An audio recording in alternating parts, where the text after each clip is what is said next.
sensiz gitmerem. İki gözüm sen, gözlerimin ışığı sen, hayatımın gülüşü sen. Ana benim danışmağa şirin sözüm sen.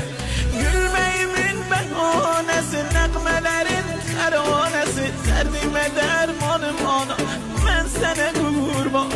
Sen olmazsan yaşamağım, zindana benzer otağım.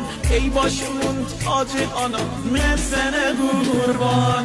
Anam övün yaraşığı, öpmeliğine.